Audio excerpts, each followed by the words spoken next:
Esta es la segunda parte del análisis que estoy haciendo del libro de Nimrod de Rosario, Los Fundamentos de la Sabiduría Hiperbórea, volumen 1. A continuación, Nimrod de Rosario da una explicación del momento en el que los siddhas traidores encadenan a los espíritus al plano material, y ahora lo va a explicar ya no de manera geométrica, sino más en una explicación filosófica. Y lo que dice es que en realidad ellos no tenían un interés particular en encadenarnos a este plano, sino que simplemente fue la manera que encontraron para ellos asegurarse un lugar en el mundo. Y para ello lo que hacen pues es justamente aliarse con el dios Jehová, Satanás, como lo llama el autor. Y esto es muy pertinente porque tiene que ver con el momento que estamos viviendo actualmente, 2025, con la institución del Estado de Israel por parte de esta religión sionista o judía. Cuando estos siddhas traidores se alían con este demiurgo, lo que hacen es crear una región llamada Shambhala, representada en el símbolo de la llave Kalak Chakra, que es una llave que pueden encontrar en la tradición del budismo tibetano, con el instrumento del Bhakra. Y aquí justamente menciona un elemento muy importante que diferentes filósofos y científicos han analizado al respecto de cómo los seres vivos del planeta Tierra, incluidos los humanos, pues tienen que reproducirse. Y en el caso de los seres humanos se infiere que en el de los otros también. Pues el móvil que lleva a los seres humanos a reproducirse pues es el placer, el deseo o la pasión. Esto lo analiza mucho y de una manera muy poética y también irónica el filósofo alemán Schopenhauer cuando habla sobre el amor y cómo explica que en realidad lo que mueve a las personas a reproducirse pues no es ni siquiera una decisión racional. No tiene que ver con esto, sino que tiene que ver con simplemente que te gusta otra persona. Y esto tiene que ver con lo que Nimrod de Rosario va a llamar la mine. Los siddhas traidores introducen en el pasú la mine, que aporta la memoria de sangre, y esto es una operación de alta magia sexual, según describe el autor.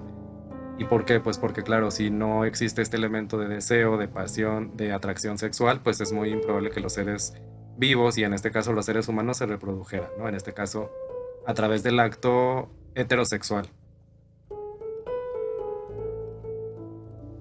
Y en esta explicación filosófica, el autor nos va a entrar en un laberinto de explicaciones bastante complejo, porque algo importante que hay que decir de los fundamentos de la sabiduría hiperbórea de este texto, de este ensayo, digamos, filosófico, esotérico, es que el autor, a diferencia, digamos, de lo que haría un filósofo exotérico o un filósofo oficial, aquí el autor nos dice que esta es solamente una exposición, es decir, él utiliza diferentes referencias, diferentes influencias, incluso la manera de conceptualizar el texto que tiene y de estructurarlo responde a una presentación que él va a hacer frente a los lectores.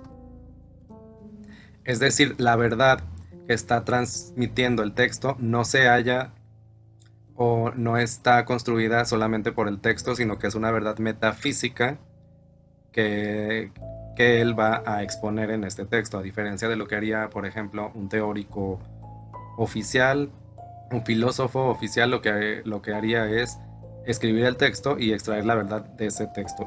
Entonces, en esta operación de encadenamiento espiritual, lo que el autor dice es que el Manú se aparea con miembros de la humanidad, es decir, aquí hay una evocación de esta imagen antigua que se encuentra en otras tradiciones culturales donde se habla de que había seres extraterrestres que vinieron y tuvieron relaciones sexuales con seres humanos, con seres humanos, pues podemos inferirse mujeres. Y creo que esta historia también está en la Biblia. Entonces aquí lo que él explica es cómo hicieron para que la humanidad tuviera esta mine concluida en ese sentimiento o en esa pasión llamada amor. Lo que dicen es que cuando estos extraterrestres se apareaban con estos humanos, o estas humanas, lo que hacían era visualizar una imagen del recuerdo del origen y esta imagen quedaba plasmada en la sangre. De esta manera, lo que sucede es una liga del espíritu a la materia, que esta sería la primera etapa, mientras que la segunda sería el encadenamiento tal cual. Después de esta explicación va a citarse un fragmento del libro del misterio de Belicena Vilca en el que el protagonista tiene un encuentro con Adolfo, en donde lo primero que hace es refutar una serie de objeciones que se harían a la idea de que el Dios Jehová Satanás como pueblo de Israel representa realmente el demiurgo y que este Dios, digamos, no sería igual a los dioses de otras culturas o de cualquier otra religión. Y algo muy interesante que dice es que Israel es un chakra de la tierra. Esto lo explica más a fondo en el libro de La historia secreta de la Tule. En esta parte dice que Israel es un chakra de la tierra y que el judío como tal no es un individuo, es decir, no representa como tal un individuo, sino que es una especie de egregor, una especie de producción subjetiva en masa, por decirlo así. Esto significa que todos los judíos serían un poco lo mismo. Y la diferencia también es que al haber hecho este pacto con Jehová Satanás, ellos ya simplemente son como un desdoblamiento psíquico y físico de este ser. No tienen una individualidad como tal. El siguiente tema que va a desarrollar Nimrod de Rosario es una crítica a esta filosofía positivista que da origen a la ciencia y al método científico, o a las ciencias como único paradigma de conocimiento y como una especie de paradigma totalitario, en donde es un método que obviamente fue antecedido por el racionalismo. Y lo que dice justamente es que este aparente racionalismo kantiano que estructura los fundamentos muestra que en realidad no es tal. Se burla un poco de todas estas personas que hablan de conocer, por ejemplo, los agujeros negros, como diferentes temas que la ciencia aparentemente ha demostrado o ha mostrado, como si con ello pudieran entender la respuesta o pudieran conocer las respuestas a las eternas preguntas ontológicas de quiénes somos los seres humanos, porque estamos aquí, a dónde vamos después de la muerte, de dónde venimos. O sea, toda esta ciencia realmente no ha dado para responder a esas preguntas y por tanto, pues sería, digamos, una ciencia metafísicamente inútil, es decir, no responde nada realmente importante o nada que tenga que ver con nosotros que nos pueda permitir una liberación. Y este es un tema importante porque también, por ejemplo, las refutaciones que se hacen de religiones, como en la cultura hegemónica, en la cultura oficial o incluso académica, vienen de filosofías ateas o ateístas que se fundamentan justamente en la ciencia o en el materialismo. Que bueno, la ciencia y el materialismo actualmente vendrían siendo un poco lo mismo o dos caras de lo mismo. La ciencia es materialista y el materialismo filosófico pues trata de fundamentarse científicamente. Entonces, aquí también ya hay una separación, una divergencia con respecto a estas posturas, ¿no? La sabiduría hiperbórea no es una filosofía atea ni materialista, que esto es algo que muchas veces no queda claro cuando la gente rechaza los postulados o las historias de las religiones, en este caso abrahámicas, ¿no?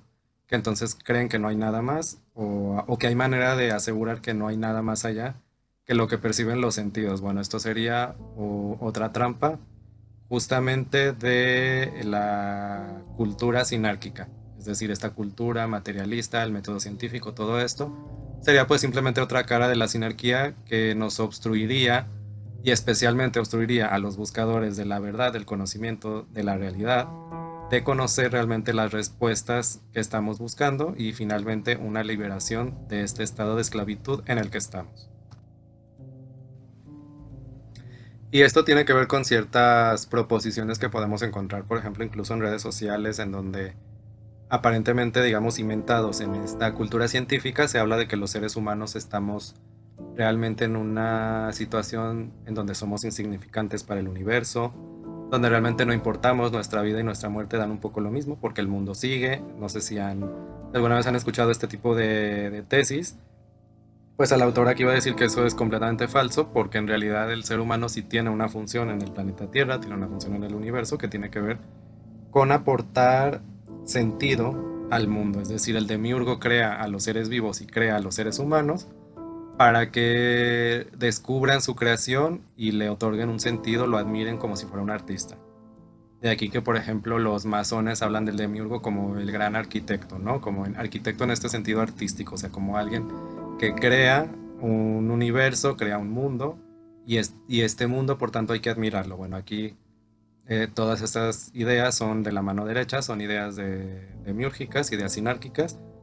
Nosotros aquí lo que estamos estudiando es justamente la postura opuesta, es decir, si este demiurgo sí es un creador, pero no es nada que haya que admirar ni nada que haya que adorar, porque es todo lo contrario, es una cárcel.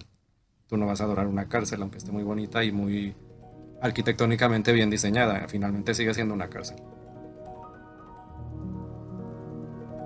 Entonces esta contemplación, este placer extático de admirar la obra creada, el demiurgo ya la experimentó, ahora él necesita que alguien más la experimente, digamos. Entonces los seres humanos tienen parte de función en esta tarea. Y por eso decía que a pesar de que este libro en su redacción parece estar inspirado en un racionalismo filosófico, en realidad esto solo es como un medio para exponer una sabiduría que trasciende al mismo texto. No es un libro de filosofía racionalista, sino que sería un libro de filosofía esotérica metafísica. Y justamente esto tiene que ver con el sentido que va a otorgar los seres humanos a la obra del demiurgo, en lo que él llama en lo que Nimrod de Rosario llama la suprafinalidad, es decir, la finalidad primero fue crear el universo y el mundo, y la suprafinalidad va a ser que los seres humanos otorguen un sentido al reinterpretar esta obra que el demiurgo ha creado, ¿no? Como una obra de arte, una obra de teatro, una pintura, de música, ya está creada. Entonces, cuando adquiere significación cultural, cuando esta obra es de impacto en la sociedad y entonces las personas la redescubren, la reinterpretan, digamos, eso ha pasado con muchas obras de arte que han pervivido en el tiempo, bueno, pues es lo mismo. El demiurgo, digamos, es como un artista eh, supremo, ¿no? El artista que crea el universo.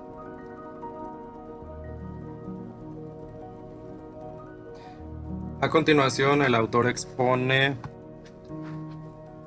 su teoría psicológica, en donde habla de que el PASU está estructurado de manera que contiene una esfera afectiva, la cual está ligada al sistema endocrino, una esfera racional, la cual está ligada al sistema nervioso central o al cerebro antiguo, llamado arquiencéfalo, y la tercera es la preconciencia, que surge de un neocórtex o cerebro nuevo en donde se asienta el alma del pasú. También hay que decir que, según lo que dice el autor, el pasú, que es este animal hombre, prácticamente ya desapareció de la Tierra, es decir, lo que quedan son virjas perdidos, porque el pasú es ese estado de ser humano, animal, antes de la intervención que hicieron estos extraterrestres Manu para aparearse y modificar esta estructura del ser humano. Y en este virya lo que lo constituye fundamentalmente es la conducta, que se refiere a su comportamiento exterior, y la conciencia, que sería un comportamiento interior. Y cito: para las ciencias biológicas el cerebro es una organización celular especializada. Para la sabiduría hiperbórea el cerebro es memoria arquetípica. El cerebro o memoria arquetípica funciona por la voluntad de un sujeto racional o razón, cuya actividad se puede reducir siempre a dos operaciones básicas, una trascendente y otra inmanente. La primera operación tiene por misión descubrir el designio de los entes, y la segunda interpretar tal designio en términos sémicos. Sí, es Rosita. Entonces, aquí esto es muy interesante porque, digamos que Nimrod de Rosario se enfrenta al paradigma científico y a la manera en que las ciencias, en este caso la biología, entendería al ser humano o al cerebro o a cualquier componente del cuerpo humano. Y lo que dice es que la ciencia es un producto de la razón humana, y lo único que hace justamente es descubrir los arquetipos de manera reflejada, es decir, es una especie de proceso tautológico, autorreferencial, en donde los científicos lo que hacen es descubrir algo que ya está implícito en el mismo descubrimiento o en el mismo objeto que están descubriendo. Es decir, es como si no estuvieran descubriendo nada, pero bueno, para el método científico que se usa es como si se estuviera demostrando. Aquí hay una diferencia porque pues, él lo que dice es que esto es algo diferente. Representación mental de arquetipos y solo se pueden conocer suprarracionalmente, es decir, no de manera científica. La memoria arquetípica entonces ya viene de fábrica, por decirlo así, está en el cerebro y no se modifica. Lo que se modifica es la estructura cultural que crece por las operaciones de la razón y es construida solamente de manera estructural. Y entonces toda esta explicación, digamos que es una explicación sobre la fisiología, sobre el cuerpo humano, sobre los componentes psíquicos, la estructura del cerebro, pero no vista, digamos, desde el método científico, como sería el conocimiento exotérico al que cualquier persona podría acceder, sino que en este caso sería bajo el conocimiento esotérico de la sabiduría hiperbórea. Entonces es realmente muy impactante cómo en este libro se conjuntan diferentes áreas del conocimiento exotérico, como pueden ser la física, la fisiología, la biología, la filosofía, la psicología, muchas áreas del conocimiento que difícilmente las tendría una sola persona. Entonces eso es muy impactante de ver cómo un solo individuo realmente pudo conjuntar todo este conocimiento para extraer y él mismo realizar una obra que trasciende este conocimiento exotérico para presentar un conocimiento esotérico. Influencia de autores esotéricos yo veo mucha de René Guénon, aunque René Guénon es un autor que, digamos, representa la defensa de esta metafísica, pero desde el punto de vista de la sinarquía. Es decir, René Guénon nunca llegó a las tesis gnósticas. Él siempre se mantuvo en una especie de explicación esotérica de la visión oficial de las religiones, mientras que aquí lo que estamos viendo sería, digamos, una antítesis a cierta parte de la metafísica de René Guénon. Rod de Rosario va a continuar desarrollando esta psicología que nos muestra la estructura psíquica del Pazú, basada sobre todo en un platonismo, digamos, porque habla de que la psique siempre está sustentada en arquetipos. Esta es una tesis que desarrolló Platón y que en psicología se conoce sobre todo por Carl Gustav Jung. Y va a ir alternando explicaciones filosóficas con explicaciones más parecidas a lo que hace un físico, digamos con ejemplos geométricos y de prismas o de objetos físicos que van a ser utilizados como analogía para explicar lo que él está desarrollando. Y algo muy interesante, por ejemplo, dice que en el Pazú el pensar es la principal facultad del alma y el alma mantiene la evolución que continúa al desencarnar. Porque el alma transmigra, es decir, cuando tú te mueres no mueres definitivamente, aunque eso es lo que, digamos, enseña una concepción de filosofía materialista, que lo único que existe es esta vida, este momento que tenemos, y cuando morimos ya se acabó todo, ¿no? Bueno, aquí Nimrod de Rosario va a decir que eso no es así, sino que el alma sigue transmigrando a otro cuerpo. Esto no es exclusivo de Nimrod de Rosario, sino que es una tesis que se mantiene, por ejemplo, desde sobre todo tradiciones de la India, que fueron las que no anularon esta idea de la reencarnación. En Platón está como el concepto de transmigración de las almas o metempsicosis, que es como él llama a este proceso de reencarnación. En la India, por ejemplo, en el budismo y en el hinduismo sí se tiene esta idea de la reencarnación. Incluso se dice que el karma es como este crédito que se va obteniendo o descontando según las acciones.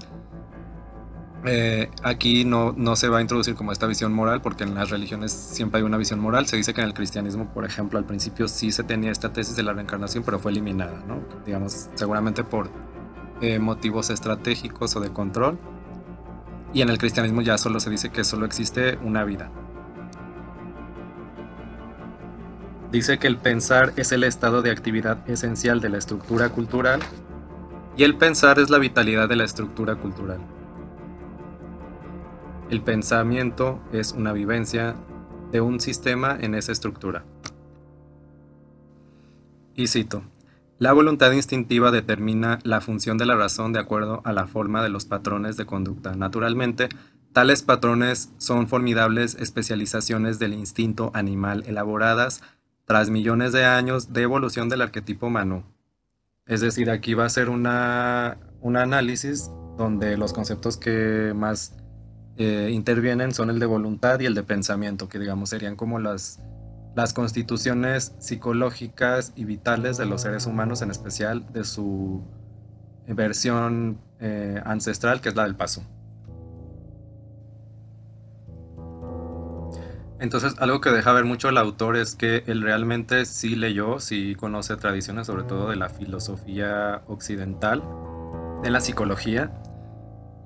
Por lo menos son como dos tipos de conocimientos oficiales que yo identifico que él trabajó. ¿Por qué? Porque como dije, aquí está, digamos, dialogando con cierta filosofía, tanto de Platón como de este filósofo llamado Kant. Kant hablaba de que justamente la facultad de la razón es la principal característica del ser humano, y esto también viene desde Aristóteles, que Aristóteles definía a los seres humanos como animales racionales.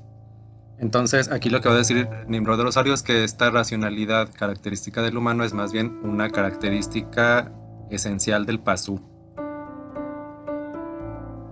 Esta racionalidad da origen al lenguaje o a los lenguajes y a las conceptualizaciones matemáticas también, digamos, serían como dos manifestaciones de esta capacidad racional del ser humano.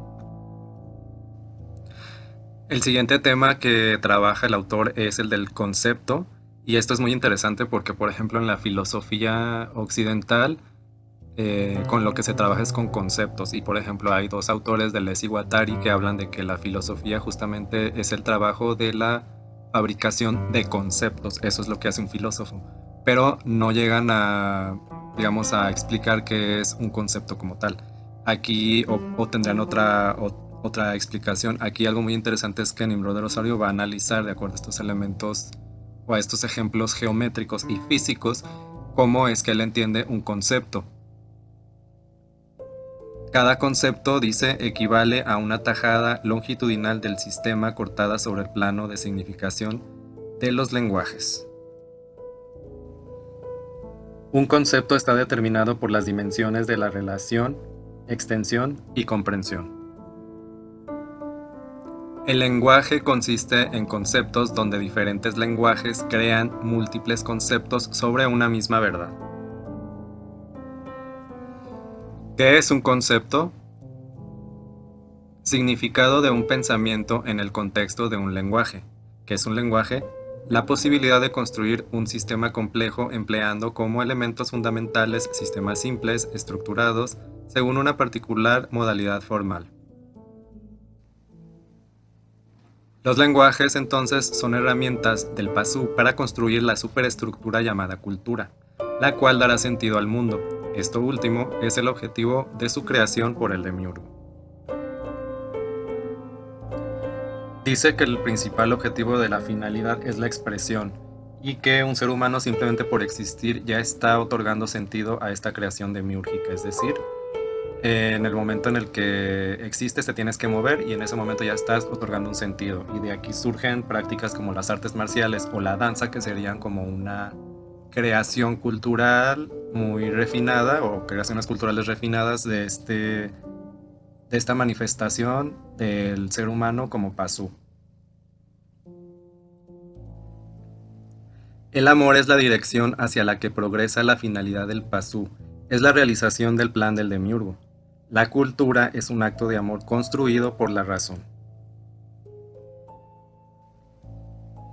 Y cito, el pasú en efecto representa en el macrocosmos un momento del ciclo evolutivo de la mónada. Su manifestación física, como microcosmos potencial, obedece formalmente al despliegue de un arquetipo Manu, el cual determina todas las estructuras de acuerdo con la finalidad.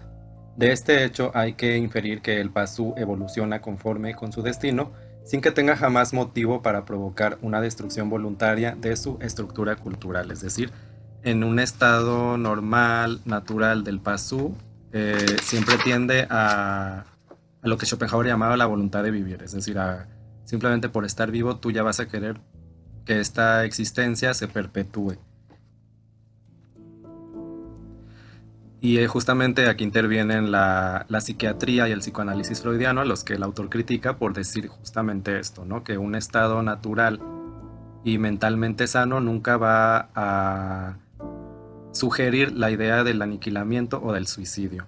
¿Y por qué? Porque el Viria despierto lo que va a tener justamente es esta idea. La idea del suicidio no puede ni ser pensada por el Pasú, en cambio es característica del Viria perdido por su pureza de sangre que percibe el mal en el mundo. Es decir, para el Viria, esta creación, al ser revelada como una creación demiúrgica, una creación satánica, eh, lógicamente le va a llegar la idea del suicidio. Entonces, esto es interesante porque en esta psicología, digamos, de Nimrod o nimrodiana, la idea del suicidio, por el contrario a lo que afirma la psiquiatría o el psicoanálisis freudiano, en este caso, bajo la sabiduría hiperbórea, la idea del suicidio más bien sería una idea completamente reveladora de que quien la experimenta es un Viria perdido, pero que no debe caer en esa trampa porque la idea del suicidio, cuando la tienen los Virias perdidos, caen en esta postura nihilista de creer que esa será la solución cuando en realidad no lo es. ¿Por qué? Por lo que ya expliqué anteriormente, el conocimiento metafísico que han tenido diferentes personas a lo largo de la historia, que actualmente incluso se puede tener por visión remota, en donde se sabe que no es el final de la vida, la muerte. Digamos, esta es una revelación negada negada por la ciencia materialista o negado que pueda saberse esto. Bueno, en realidad, como aquí estamos diciendo, esto es un conocimiento metafísico, no es materialista, por tanto, se sabe que al final de la vida no es el final definitivo, sino que vas a seguir en un ciclo de reencarnaciones y por tanto lo que hay que hacer es justamente buscar un conocimiento verdadero que te otorgue herramientas para continuar en esta lucha.